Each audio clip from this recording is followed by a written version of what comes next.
Bienvenue à tous. Dans cette édition, les populations de Malanville bénéficieront les mois à suivre d'un lycée technique agricole, ceci dans le cadre de la mise en œuvre du programme de développement de la formation agricole et rurale dans plusieurs communes des pôles de développement agricole 1 et 2. La séance d'information et de sensibilisation des populations a eu lieu hier, mercredi 19 juin 2024. Précision à suivre.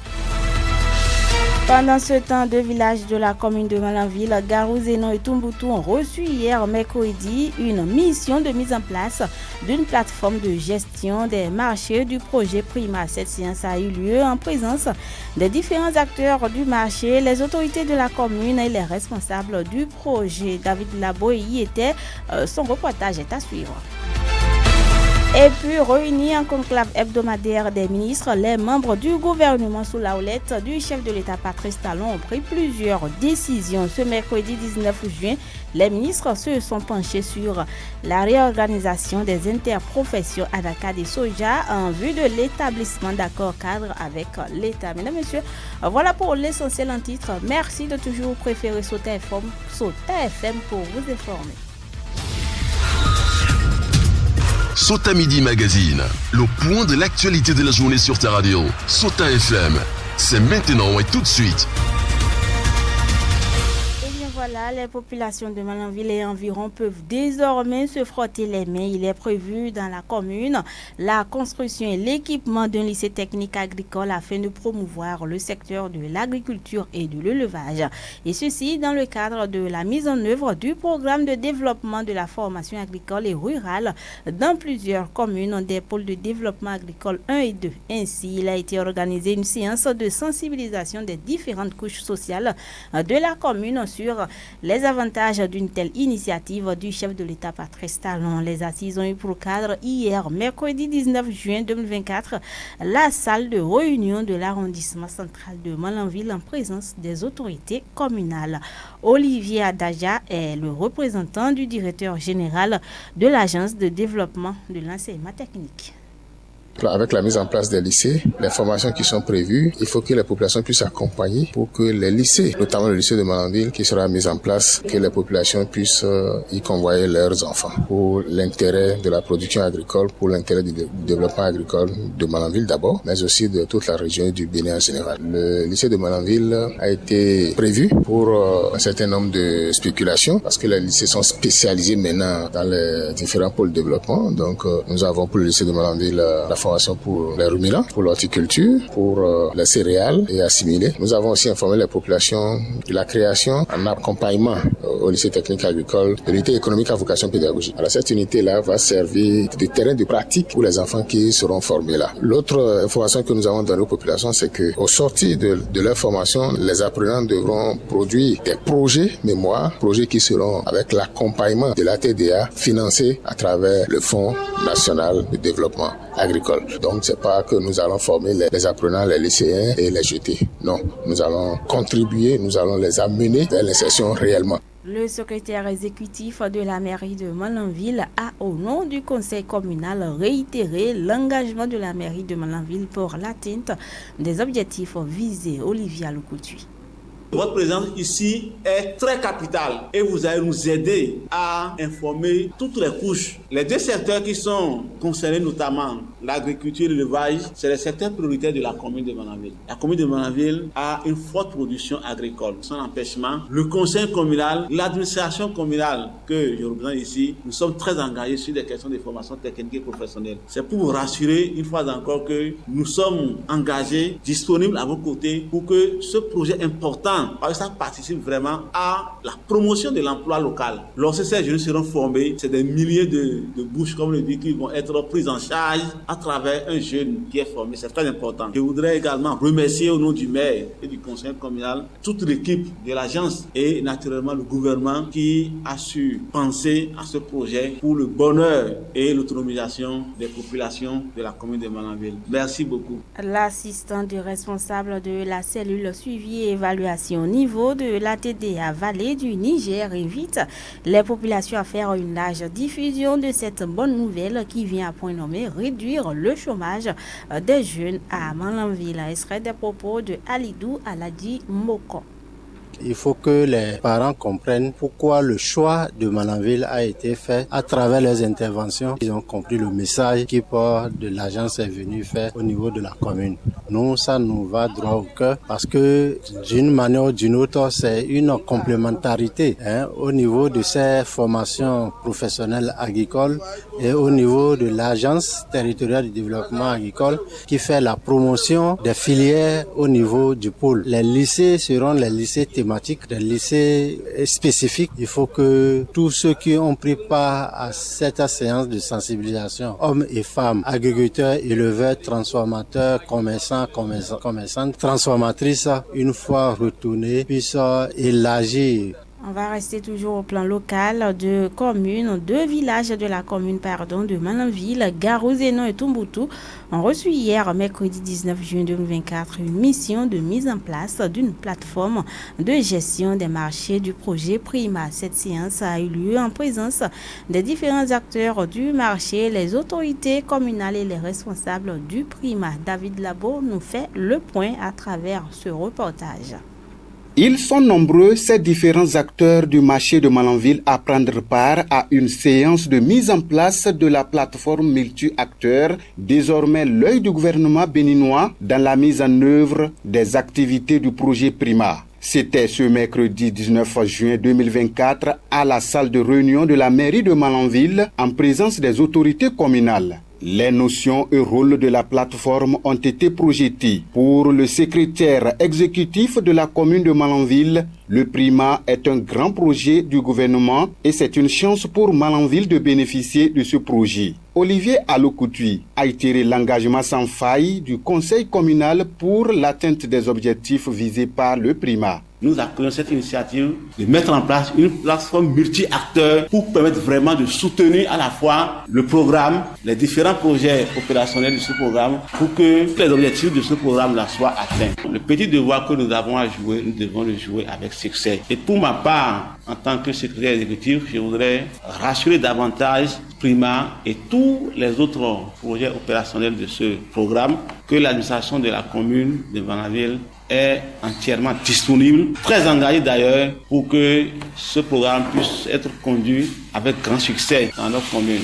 Au dire du secrétaire permanent de la plateforme des acteurs de la société civile au Bénin, le projet Prima est une opportunité que Malanville doit saisir car plusieurs communes n'ont pas eu cette chance, comme l'a Emest Pedro. Le projet Prima n'intervient pas dans toutes les communes. Et si votre commune a été choisie, je vous en prie, c'est une opportunité pour vous. Et si on fait le point des 77 communes, à peine une vingtaine de communes sont embrasées et vous faites partie de ces vingtaines de communes. Si une commune traîne, on va donner à une autre commune qui tend la main rapidement. Or, nous avons déjà fait le travail dans toutes les autres communes. Il ne reste que Malanville. Je suis membre de la plateforme. Je prends l'engagement de bien jouer mon rôle jusqu'à ce que le projet prenne corps. C'est l'approche de développement communautaire vrai. Une occasion pour Valérie Legba-Hunsounou de revenir sur les objectifs des assises des populations de Malanville. Elle est la responsable de la composante 1 du Prima. L'objectif de cette séance, c'est de lancer le processus de mise en place de la plateforme afin que les autres activités liées à la conception, à la construction, à la gestion de l'infrastructure puissent s'enclencher très rapidement. Sur chaque marché que le Prima construit, il est prévu que les acteurs, type à l'animation du marché, soient mis dans un projet que nous appelons plateforme multi-acteurs pour échanger avec tous les intervenants à la prise des décisions concernant la réalisation et la gestion de l'infrastructure. La plateforme multi-acteurs joue un rôle important. C'est pourquoi son installation s'avère indispensable avant toute autre activité. Valérie Legba-Hunsounou. Tant que les plateformes ne sont pas installées et actives, il n'y a pas d'infrastructure du Prima construite. Si nous devons construire les marchés de Malanville, de Garou-Zénon, si nous devons réhabiliter des pistes dans la commune de Malanville, il nous faut obligatoirement avoir ces plateformes mises en place et fonctionnelles. Le programme régional de l'intégration des marchés agricoles au Bénin Prima est un projet du gouvernement financé par le Fonds international du développement agricole FIDA. Après cette étape, le cap sera mis sur le village de Garou-Zénon pour le même exercice. Merci à David Labo pour ce reportage. Mesdames et messieurs, je vous l'avais annoncé dans les titres, réunis un conclave hebdomadaire des ministres. Les membres du gouvernement sous la houlette du chef de l'État Patrice Talon ont pris plusieurs décisions. Ce mercredi 19 juin 2024, les ministres se sont penchés sur la réorganisation des interprofessions Anacad et Soja en vue de l'établissement d'accords cadre avec l'État. Selon le porte-parole du gouvernement, mettre en place un comité national d'orientation et un comité technique de mise en œuvre du processus de restructuration. Wilfried Léandre Ngoudji se veut plus précis. Depuis ces dernières campagnes agricoles, grâce au soutien de l'État, la production d'anacarde et de soja est en constante augmentation, aussi bien que les exportations qui en découlent. Ces filières sont portées par des familles d'acteurs réunis en interprofession pour l'anacarde qui, quoique ne remplissant pas toutes les conditions de représentativité au sens de la réglementation en vigueur, fournissent une importante quantité de ces deux produits sur le marché. S'agissant du soja en particulier, les acteurs ne sont pas encore en interprofession, mais les producteurs sont organisés au sein de l'Union nationale des coopératives de producteurs de soja du Bénin, représentées dans 50 communes sur les 77. L'ambition du gouvernement est de favoriser la transformation de la totalité de la production nationale de cajou et du soja sur place dans nos usines pour plus de valeur ajoutée. Dès lors, il s'agira d'œuvrer à la performance globale de ces deux filières avec pour retombée, entre autres, l'amélioration des prix aux producteurs. Ceci nécessite d'une part l'établissement d'accords interprofessionnels directs entre les familles de producteurs et des transformateurs, les porteurs de risques prépondérants au sein de la filière et, d'autre part, par la signature des accords cadres avec l'État pour les deux interprofessions restructurées. Dans le même temps, le compte rendu de la tournée nationale gouvernementale de reddition de comptes aux populations sur la mise en œuvre du PAG 2021-2026 a été abordé et il en ressort ce qui suit. Organisée du 25 mai au 8 juin 2024 dans nos 77 communes, la dite tournée a permis, d'une part, de présenter et d'expliquer aux diverses couches de la population les actions phares mises en œuvre par le gouvernement ainsi que les progrès réalisés dans tous les domaines. Elle a donné l'occasion, d'autre part, d'expliquer la rationalité qui justifie certains choix opérés, d'expliciter les difficultés rencontrées, d'annoncer les perspectives, mais aussi et surtout de recueillir les perceptions des populations et leurs préoccupations. Des rapports produits par les différentes délégations, il se dégage que cet exercice de reddition de comptes a été largement apprécié et sa réédition vivement souhaitée. De façon générale, les populations ont exprimé leur satisfaction quant aux actions et réformes opérées en si peu de temps, notamment dans les domaines tels que les cantines scolaires, l'accès au microcrédit, l'autonomisation des femmes, l'accès à l'eau potable, la situation des aspirants au métier d'enseignant, la construction d'établissements scolaires, la gestion de la sécurité, l'accès à l'électricité, l'asphaltage, l'assainissement et la voirie urbaine, les infrastructures routières, marchandes et sportives. Aussi ont-elles désiré une intensification des dites actions afin qu'elles génèrent encore plus d'impact au niveau communal et à l'échelle nationale. Prenant acte des préoccupations générales ou spécifiques ainsi exprimées, le Conseil s'est prononcé en faveur de l'accélération de leur prise en charge selon une programmation pertinente. On va marquer une coup de pause avant de revenir pour la suite de cette édition. Sota Info Midi, le point de l'actualité sur ta radio. Des professionnels des médias du Septentrion savent désormais un peu plus sur la maladie du diabète. Venus des départements du Bolgoa, Liboria, Takora et la Donga, ils ont été outillés sur cette maladie qui se révèle aujourd'hui comme un défi majeur au plan sanitaire. C'était ce mardi 18 juin 2024 à Parakou, au détour d'une session de formation organisée par l'ONG Diabète Bénin. Dr Abdoulaye Imourou en est le président. Suivez les mobiles d'une telle initiative. Cette initiative vise à équiper les journalistes d'un peu plus de connaissances dans le diabète et les maladies non transmissibles en général, parce qu'ils ont sensiblement les mêmes causes, les mêmes manifestations et les mêmes formes de traitement, afin que les journalistes que vous êtes soient plus mobilisés sur la sensibilisation, parce que vous avez plus de cibles, vous pouvez vous parler à beaucoup de personnes afin que la population puisse comprendre dans le langage que vous savez mieux les parler que nous, les professionnels qui sommes un peu plus techniques dans notre manière de parler. Vous pouvez les parler en langage terre à terre afin qu'ils puissent comprendre un peu ce que c'est que ces maladies, surtout le diabète, et aussi savoir comment se comporter. Le sujet est très préoccupant. Actuellement, le monde compte 525 millions de diabétiques et le Bénin entre 500 000 et 800 000 diabétiques, dont près de 90% seniors en plus. Et les projections en 2050 fera qu'on aura 1,3 milliard de diabétiques sur Terre. Ça fait qu'il faut prendre ça vraiment au sérieux. Le diabète touche aujourd'hui des centaines de milliers de personnes au Bénin et à travers des pays. Les statistiques révèlent plus de 500 millions de diabétiques. Un tableau assez préoccupant qui nécessite des actions de lutte. C'est pourquoi, selon le médecin diabétologue, il est nécessaire que toutes les composantes de la société soient impliquées. Mais que doit-on savoir concrètement du diabète? Voilà la réponse du docteur Abdoulaye Imoro. Le diabète, c'est une maladie liée à la mauvaise utilisation du sucre par le corps. Donc, dans le corps, tout ce qu'on mange, je vous ai dit, à base de tout ce qui est féculent, c'est-à-dire tout ce qui est à base de tubercules, de céréales, ça se transforme en sucre. Maintenant, ces sucres sont mis soit en réserve quand on ne les utilise pas ou réutilisés quand on en a besoin. Mais le diabétique, lui, n'arrive pas à faire ça. Tout ce qu'il mange comme sucre se circule dans son corps. Or, vous savez que le sang est salé. Mais si ça devient sucré, les irritations commencent. C'est ça qui fait le diabète. Mais le diabète en lui-même, comme on le dit, n'est pas très grave parce qu'il est réversible. On peut normaliser les chiffres. C'est qu'il se manifeste sur le long terme par des complications qui sont irréversibles. Et ces complications sont les complications rénales, c'est-à-dire le rein qui devient insuffisant, le cœur, insuffisant cardiaque et le cerveau, les AVC, le pied qui fait des plaies qui ne finissent pas chez les hommes, les dysfonctionnements de l'appareil sexuel. Donc quand ça s'installe, toutes ces choses, c'est difficile.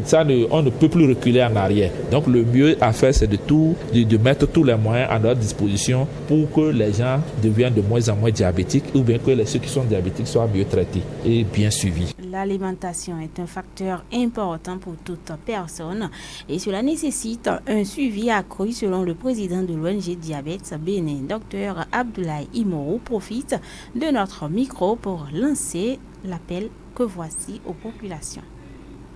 La population, nous exhortons la population à tout faire pour éviter le diabète et ce qui en a de bien se traiter. Bien se traiter, c'est prendre ses médicaments comme le prescrit son médecin et respecter les rendez-vous pour aller voir les dates de suivi pour être bien suivi. Maintenant, l'alimentation, comme on l'a dit, toujours mélanger les féculents, comme on le dit, les nourritures à base de tubercules et de céréales avec les légumes. Les légumes, on en a de toutes les formes. Les légumes, c'est les feuilles. Toutes les feuilles consommables sont bien pour le diabétique et le non-diabétique. Cette alimentation, c'est pas pour le diabétique, c'est pour tout le monde, c'est pour toute la famille, pour que tout le monde soit en bonne santé. Donc, c'est pas que le diabétique a son alimentation à part. On dit non, il a le diabète, ça part. Non. Diabétique ou pas, c'est féculents, légumes, protéines, plus un fruit. C'est ça l'alimentation pour que tout le monde se porte bien. Autre information dans cette édition, deux villages de l'arrondissement de Ndaonta, Tapekou et Tchaïta dans la commune de Tanguita ont bénéficié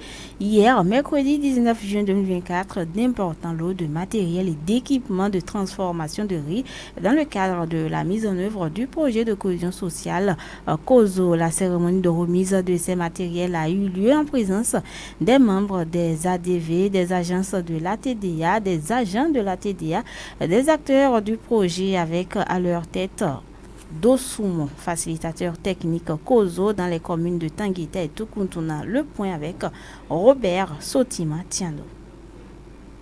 Cette cérémonie de remise de matériel et équipements au profit des femmes transformatrices et producteurs de riz s'inscrit dans le cadre de la mise en œuvre des activités du projet de cohésion sociale COSO, plus particulièrement celle de la sous-composante 1-2B qui concerne les activités de transformation des groupements afin d'avoir des produits finis à livrer au niveau du marché d'arrondissement. Martin Dossoumon, facilitateur technique, revient ici sur les objectifs du projet. L'objectif du projet, c'est de pouvoir soutenir les différentes coopératives à produire, à transformer des produits qui peuvent aller vendre au niveau du marché de Ndaonta, qui va bénéficier aussi d'un financement pour la réhabilitation. Pour en arriver là, le projet a mis en place un processus. Martin Dossoumon à nouveau. En termes d'accompagnement, c'est que nous avons eu d'abord une séance de définition des besoins qui nous ont permis de choisir les projets au niveau de chacune des sous-composantes. Après que les besoins étaient exprimés, un dossier de sous-projet a été monté. Ce dossier de sous-projet a été validé par le conseil départemental de coordination et présidé par Madame le préfet. Après cette validation maintenant, nous sommes passés à l'étape de la sélection des entreprises. Donc, on a élaboré les dossiers de consultation des entreprises. Les entreprises ont acheté et ont fait la soumission. Donc nous avons pu sélectionner une entreprise qui est venue nous livrer aujourd'hui tous les équipements qui sont nécessaires pour la transformation du riz avec différents dérivés. Chaque groupement a reçu un moulin, des tables de triage, des ustensiles qui accompagnent ces matériels. À la fin de la cérémonie, nous avons tendu notre micro à quelques participants. Ils nous livrent ici leurs impressions. Vraiment, je suis content de ça parce que toutes les populations sont contentes. Ça nous a aidés. C'est pour cela qu'on s'est regroupé de faire ce riz. Nous sommes heureux dans ça parce que l'effort que vous avez fait, là, on vous remercie et c'est Dieu seul même qui va prendre nos places à vous remercier. Ça nous rend joyeux. Nous sommes heureux dans ça parce qu'on n'avait pas ça, on souffrait de ça. Par la grâce de Dieu, vous nous avez aidés. Il y en aura beaucoup, plein de personnes qui vont venir écraser dans ça et nous sommes joyeux dans ça. Effectivement, je suis content. Je vois que ça peut nous aider, nos mamans et nos femmes, qui puissent travailler ensemble. Et travailler ensemble, c'est ça qui encourage aux femmes et tout ce que les femmes ne connaissent pas et vont apprendre. Merci à Robert Soti-Matiando. Mesdames, Messieurs, hors de nos frontières à présent, Ousmane Tinola, bonjour. Bonjour Pierrette Apovo. En Côte d'Ivoire, plusieurs femmes et enfants demandeurs d'asile burkinabés s'adaptent à leur vie dans le camp de Niornigué. Effectivement, Pierrette Apovo, en vue de la journée mondiale des réfugiés, ce 20 juin de l'an 2024, le nord de la Côte d'Ivoire accueille depuis 2021 un afflux constant de réfugiés burkinabés fuyant la crise sécuritaire dans leur pays. Selon le HCR, il serait 59 136 principalement des femmes et des enfants. Près de 12 000 demandeurs d'asile sont pris en charge dans 2 sites d'accueil. Sommet de la vaccination pendant ce temps, balai diplomatique à l'Élysée avec des chefs d'État africains. Le président français Emmanuel Macron sera présent lors de l'ouverture du Forum mondial pour la souveraineté de l'innovation vaccinale co-organisée avec l'Union africaine et l'Alliance du vaccin. Mais plusieurs rencontres bilatérales de haut niveau sont programmées en marge de ce sommet. Pierrette Apovo. Merci à vous, Ousmane Tinola, pour ces précisions hors de nos frontières. Mesdames, Messieurs, bien sûr, ce sera tout pour cette édition. Merci de nous avoir suivis. Je suis Pierrette Apovo devant ce micro. J'ai bénéficié de la collaboration technique de Aboubacar Doko, le meilleur est venu sur Sauta FM, la 100.9. C'était Sauta Midi Magazine, le rendez-vous informatif